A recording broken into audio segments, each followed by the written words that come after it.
Bonjour mon frère, bonjour ma sœur, bonjour la jeunesse. Aujourd'hui, nous voulons parler de la génération des jeunes entrepreneurs remplis de sagesse et des valeurs pour transformer notre nation. Quand on parle d'entrepreneuriat, beaucoup de jeunes pensent immédiatement à l'argent, au succès, aux grandes entreprises ou à la liberté financière. Et il n'y a rien de mauvais à vouloir réussir. Voici deux questions majeures. Peut-on réussir sans perdre son âme? Et peut-on entreprendre tout en restant fidèle à Dieu? Dans la Bible, Dieu n'a jamais condamné le travail, l'initiative ou la créativité. Le problème aujourd'hui, ce n'est pas de vouloir réussir. Le danger, c'est de courir après la richesse sans principe, sans éthique et sans Dieu. Comme nous allons le voir, le royaume de Dieu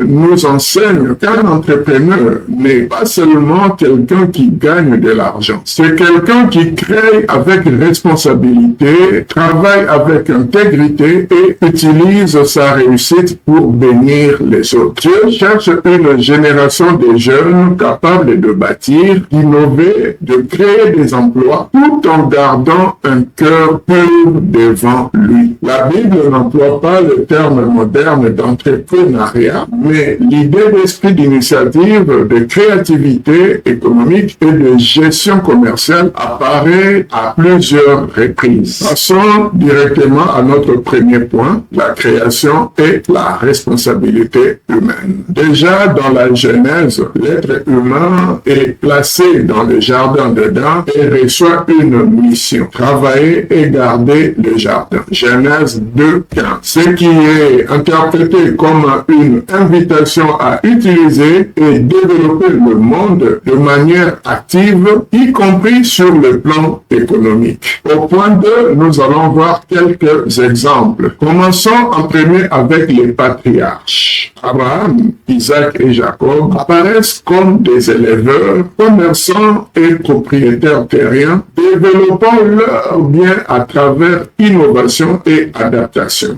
Genèse 13:2, Genèse 26:12-14. Nous allons approfondir sur Jacob, qui est un exemple marquant dans la Bible. Il utilise ses compétences pour accroître les chapelles de Laban. Genèse 30, versets 37-43. Il commence sa vie adulte avec presque rien et parvient, grâce à son intelligence, sa persévérance et l'aide divine, à bâtir une grande réussite. Jacob, de fugitif sans ressources à patriarche prospère. Jacob, après avoir reçu la bénédiction de son père, doit fuir son foyer à Beersheba vers Haran, seul et démuni. Lisons Genèse 28, versets 10-11. Jacob sortit de Beersheba et se dirigea vers Haran. Il arriva dans un endroit où il établit son gîte parce que le soleil était couché. Il prit une des pierres de l'endroit, en fit son chevet et passa la nuit dans ces lieux. Selon ces versets, Jacob n'a rien à ce moment. Il voyage sans bien, ayant tout perdu en route. Chez Laban, son oncle, il commence comme un simple berger au service d'un maître exigeant et parfois trompeur. Malgré les obstacles,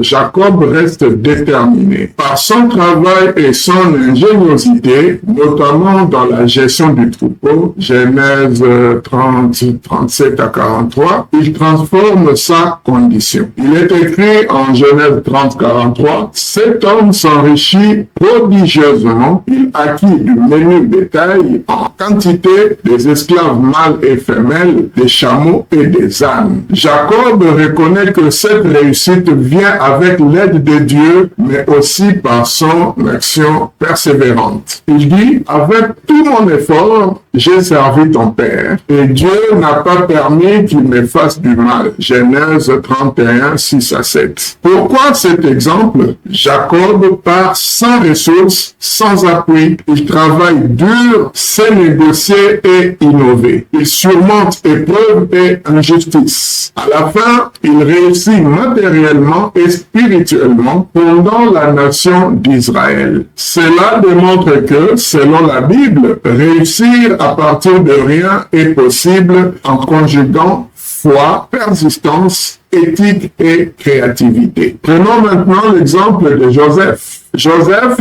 une figure biblique qui incarne parfaitement l'esprit entrepreneurial. Joseph, de prisonnier à gestionnaire de l'Égypte. Après avoir été vendu comme esclave par ses frères, Joseph se retrouve en Égypte. Malgré les épreuves, il fait preuve d'initiative et de compétence. Chez Potiphar, il devient rapidement responsable de toute la maison grâce à sa gestion efficace. Genèse 39, 2 à 6. Plus tard, grâce à sa capacité d'interpréter les rêves, il est nommé vice-roi d'Égypte par Pharaon. Joseph va alors mettre en place un plan économique visionnaire. Pendant 7 années de prospérité, il stocke les récoltes excédentaires. Puis, durant la famine, il les redistribue à la population. Cette gestion rigoureuse sauve le pays tout en générant de la richesse pour l'État. Genèse 41, versets 39 à 49. Mais nous allons lire 2 versets seulement, Genèse 41, 39 à 40. Et Pharaon dit à Joseph, « Puisque Dieu t'a révélé tout cela, nul n'est sage et entendu comme toi. C'est toi qui seras le chef de ma maison. Tout mon peuple sera gouverné par ta parole, et je n'aurai sur toi que la prééminence du trône. » Voyons quelles sont les qualités entrepreneuriales de Joseph. La vision stratégique, la capacité d'organisation, la résilience face à l'adversité, le sens éthique et responsabilité sociale. L'exemple de Joseph montre comment la Bible valorise l'initiative, la capacité de gestion et l'innovation au service d'autrui et du bien commun. Voici maintenant un exemple remarquable de femme ayant commencé avec très peu et ayant atteint la réussite. Bien entendu, c'est Ruth la Moabite. Ruth, de veuve étrangère à enceinte des rois d'Israël. Voyons son départ difficile. Ruth commence son histoire comme une veuve étrangère, sans ressources, dans un pays qui lui est inconnu. Après la mort de son mari et de ses beaux-parents, elle décide d'accompagner sa belle-mère, Naomi, en Juda, abandonnant sa famille et sa terre natale. Ruth 1, 16 à 17. À leur arrivée à Bethléem, elles sont sans bien. Ruth 1, 19 à 21. Elles marchèrent donc ensemble jusqu'à leur arrivée à Bethléem. Quand elles entrèrent à Bethléem, toute la ville fut en émoi à cause d'elles et les femmes s'écrièrent, « N'est-ce pas Noémie ?» Elle leur dit, « Ne m'appelez plus Noémie, appelez-moi Mara, car l'Éternel m'a abrévé d'amertume. Je suis parti d'ici comblé de biens et le Seigneur me ramène les mains vides. Pourquoi me nommeriez-vous Noémie, alors que l'Éternel m'a humilié et que le Tout-Puissant m'a infligé de malheur? » Parlons du courage, travail et humilité. Pour survivre, Ruth va glaner dans les champs, activité humble et pénible réservée aux démunis. Ruth 2, versets 2 à 3. Elle travaille dur, fait preuve de loyauté envers Naomi et d'intégrité devant Boaz, le propriétaire du champ. Puis vient la bénédiction et l'élévation. Grâce à sa droiture et à la bienveillance de Boaz, elle trouve non seulement la sécurité matérielle, mais devient aussi l'épouse de Boaz. Ensemble, ils auront un enfant, Obed, qui sera le grand-père du roi David. Ruth, chapitre 4, versets 13 à 17. La leçon du parcours de Ruth. Ruth part de rien, étrangère dans la pauvreté. Par courage, fidélité et travail, elle mérite protection et élévation. Elle devient un pilier de la lignée messianique et un modèle d'intégration réussi. En résumé, Ruth enseigne que l'on peut s'élever au plus haut, même depuis la précarité, en alliant éthique, humilité et enthousiasme au service des autres et de Dieu. Passons au point 3. Les lois économiques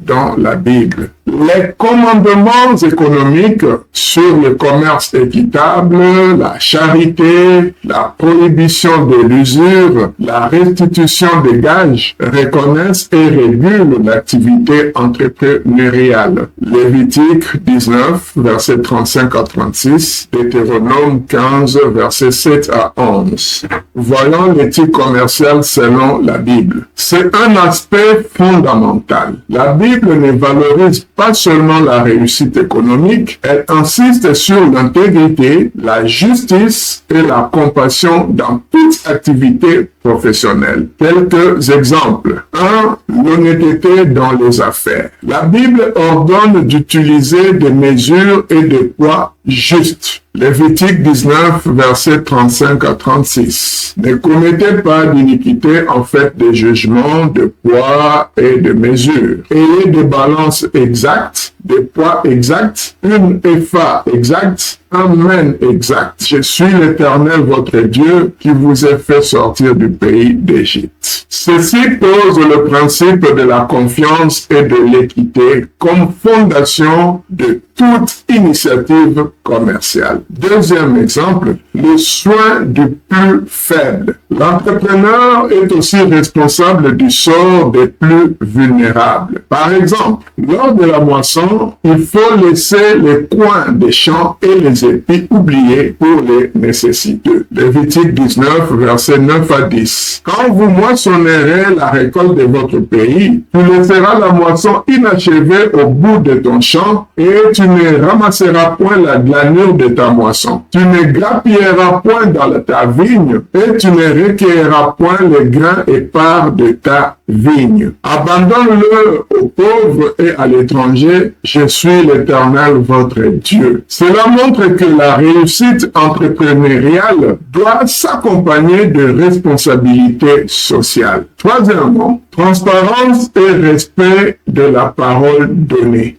La Bible insiste sur le respect des contrats, sur la nécessité de payer les salaires à temps, Lévitique 19, 13, et sur la fidélité à ses engagements. En résumé, la Bible pose les principes d'une économie dynamique, mais liée à l'éthique, la solidarité et la justice. L'entrepreneur, fils de Dieu, est invité à allier innovation et responsabilité morale dans toutes ses affaires. Voyons maintenant le lien entre entrepreneuriat et charité dans la Bible.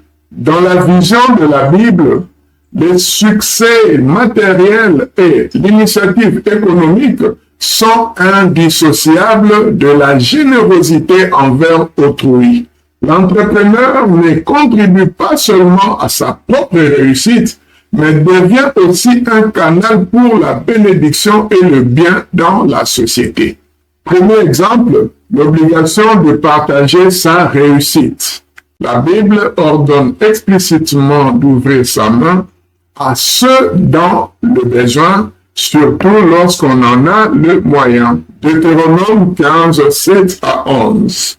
Que s'il y a chez toi un indigent d'entre tes frères, dans l'une de tes villes, au pays que l'Éternel ton Dieu te destine, tu n'endurciras point ton cœur, ni ne fermeras ta main à ton frère nécessiteux.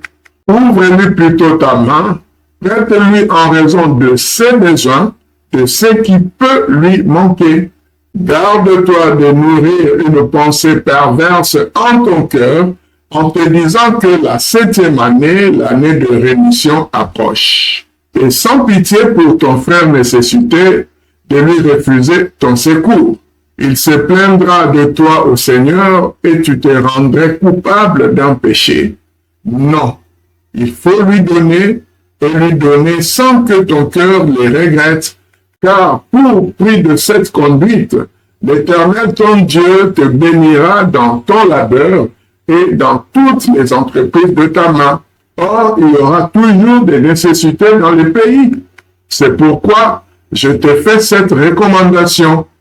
Ouvre ta main à ton frère, aux pauvres, aux nécessiteux, qui sera dans ton pays. Un entrepreneur est donc vu comme un gardien des ressources du monde, rendu partenaire de Dieu pour pratiquer la charité. Son mérite n'est pas seulement de gagner, mais d'utiliser ses gains pour alléger la souffrance d'autrui. Au petit point 2, parlons de la charité, mieux la tzedaka en hébreu, une dimension fondamentale de la justice. Le terme tzedaka possède une richesse de sens qui dépasse la traduction simple par charité ou libéralité. La signification profonde de tzedaka. Premièrement, la tzedaka, ce n'est pas seulement la charité. En français, charité évoque souvent un acte volontaire et généreux, mais optionnel du donateur envers les nécessiteux. La tzedaka en hébreu, cependant, n'est pas considérée comme un simple geste philanthropique. Le mot tzedaka est lié à tzedek, qui signifie justice ou droiture. Donner la tzedaka n'est donc pas vu comme un acte de bonté arbitraire, mais comme une obligation morale et sociale, une exigence de justice. Voyons la dimension de libéralité. La tzedaka inclut l'idée d'être libéral, c'est-à-dire généreux, ayant le cœur ouvert, mais aucune fois dans le cadre du devoir. La Bible valorise celui qui donne avec le cœur et dans la mesure de ses moyens. Deutéronome 15, verset 8. Ouvrez-lui plutôt ta main, prête-lui en raison de ses besoins, de ce qui peut lui manquer. Et dans 2 Corinthiens chapitre 9, verset 6 à 12, nous pouvons lire « Je vous le dis, celui qui sème peu moissonnera peu, et celui qui sème abondamment moissonnera abondamment. Que chacun donne comme il a résolu en son cœur, non avec regret ni par contrainte, car Dieu aime celui qui donne avec joie. Il est puissant pour vous combler de toutes sortes de grâces, afin que, ayant toujours en toutes choses de quoi satisfaire à tous vos besoins, il vous en reste encore abondamment pour toute espèce de bonnes œuvres, selon qu'il est écrit. Avec largesse, il a donné aux pauvres. Sa justice subsiste à jamais. Celui qui fournit la sémence au semeur et du pain pour sa nourriture, vous fournira la sémence à vous aussi et la multipliera et il fera croître les fruits de votre justice. Et vous serez ainsi enrichis à tous égards pour donner d'un cœur simple ce qui, recueilli par nous, fera offrir à Dieu des actions de grâce, car la dispensation de cette libéralité ne pourvoit pas seulement en abondance aux besoins de saints, mais elle est encore une riche source de nombreuses actions de grâce envers Dieu. Alors, c'est quoi le statut de la tzedaka? C'est un commandement central à l'égal d'autres obligations religieuses. Deutéronome chapitre 15 verset 11. N'est pas donné la tzedaka à celui qui en a besoin quand on en a le moyen est considéré comme une injustice. Jacques 4 verset 17 nous dit « Celui donc qui sait faire ce qui est bien et qui ne le fait pas commet un péché. » L'idéal est de donner de façon à préserver la dignité du bénéficiaire. Matthieu 6, verset 3 à 4. Mais quand tu fais l'aumône et ta main gauche ne sache pas ce que fait ta droite, afin que ton aumône se fasse en secret, et ton Père qui voit dans le secret te le rendra. Quelle est l'application pratique de la tzedaka? La tzedaka englobe le don direct à un pauvre ou à une cause, les actes de microcrédit pour aider sans humiliés, les dons communautaires et philanthropiques, l'aide sociale, l'éducation gratuite, la création d'emplois, etc. En résumé, la tzedaka est différente de la simple charité arbitraire. La tzedaka égale à un acte de justice, mais qui doit se faire dans la générosité, donc libéralité, avec compassion. La tzedaka transforme la société en tissant un lien responsable entre ses membres. La tzedaka équilibre justice et compassion, permettant au système économique de rester humain et durable. Nous passons au petit point 3. Les actes de la tzedaka sont valorisés à l'égal des autres commandements et doivent accompagner la gestion de la réussite entrepreneuriale. Ici, nous voyons l'exemple de la femme entrepreneur dans la Bible. La femme vertueuse. Le dernier chapitre des Proverbes décrit une femme qui gère ses biens, produit, vend et fait du commerce.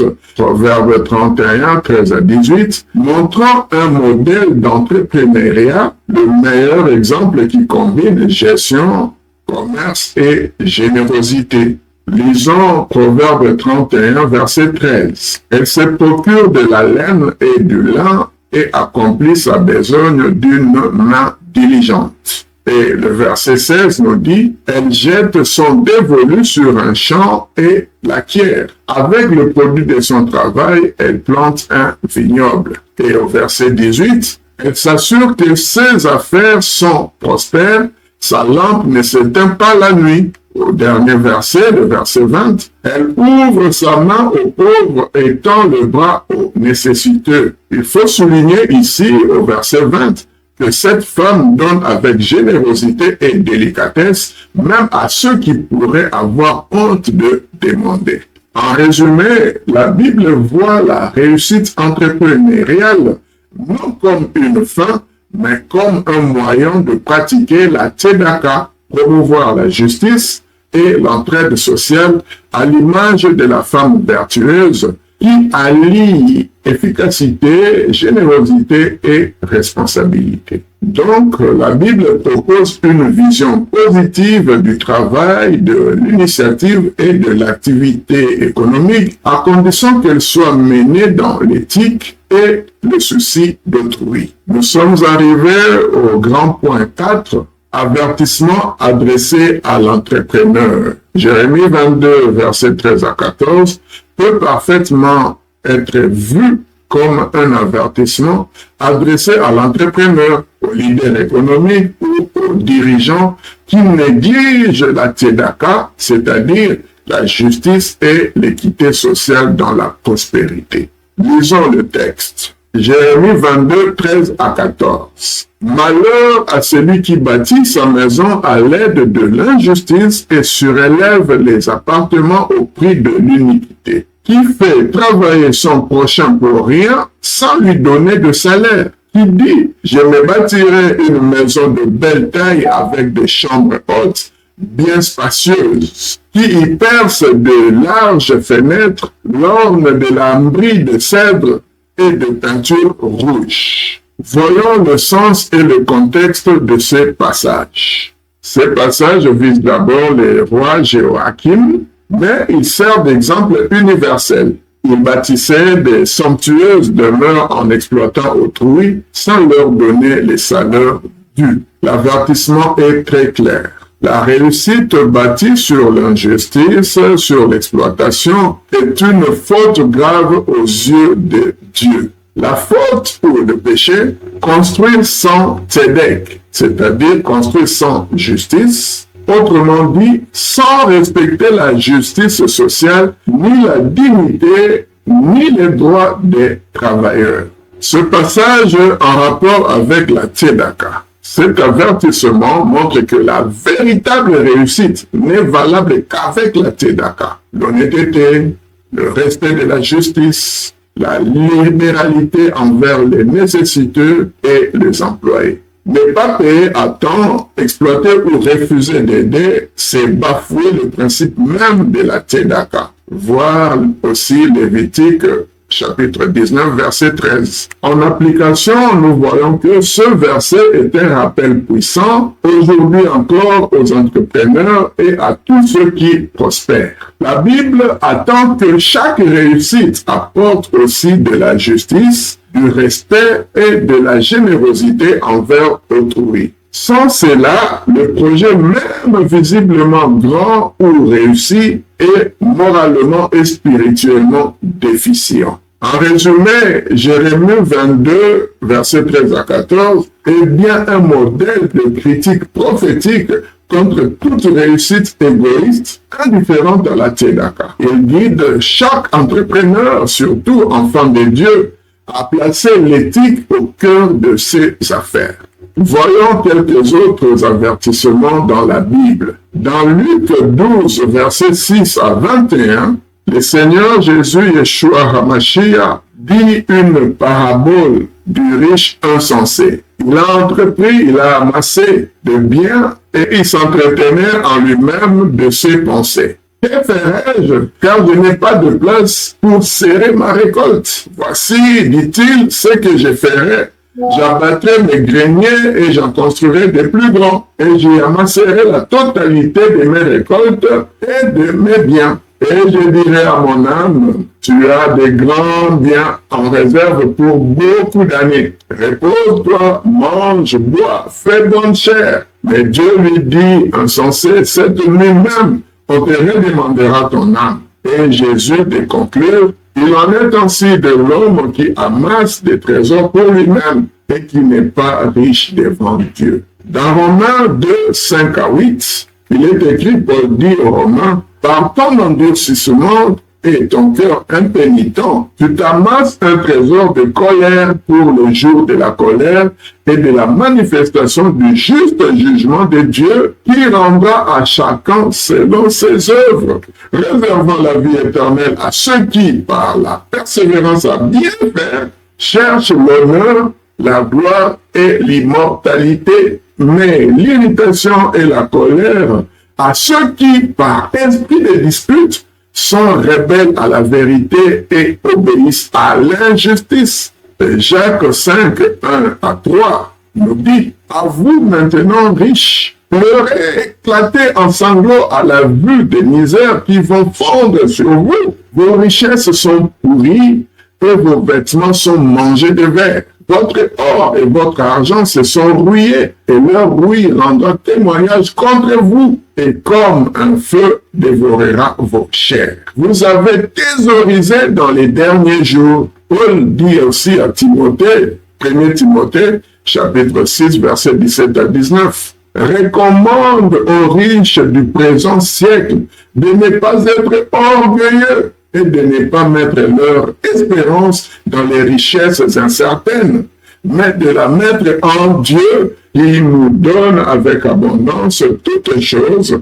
pour que nous en jouissions de faire du bien, de devenir riches en bonnes œuvres, d'être prompts à donner de ce qu'ils ont, généreusement, s'amassant ainsi pour l'avenir un solide trésor qui leur permette d'acquérir la vie véritable. Nous sommes donc arrivés à la conclusion de notre message. Chers jeunes, Dieu ne nous appelle pas à la paresse, à la peur ou à l'attentisme. Il nous appelle à bâtir, à créer, à entreprendre et à influencer ce monde. Il ne veut pas seulement des jeunes riches, non. Il veut des jeunes intègres, des jeunes capables de réussir sans tricher, des jeunes capables de gagner de l'argent sans perdre leur valeur, des jeunes qui utilisent leur réussite pour servir Dieu et aider les autres. Comme Jacob, Joseph ou Ruth, vous pouvez partir de peu et accomplir de grandes choses. Votre origine ne détermine pas votre destinée. Votre situation actuelle n'est pas votre limite. Mais souvenez-vous d'une chose, une réussite sans Dieu finit vide. L'argent seul ne donne ni paix, ni salut, ni vie éternelle. Le vrai succès selon le royaume de Dieu, ce n'est pas seulement d'avoir beaucoup, c'est d'être une bénédiction pour les autres. Alors, travailler, innover, créer, oser entreprendre, mais faites-le avec foi, honnêteté, compassion et crainte de Dieu. Car c'est cette génération de jeunes remplis de sagesse et de valeurs qui va transformer notre nation entière. Soyez bénis en Jésus le Messie. Amen.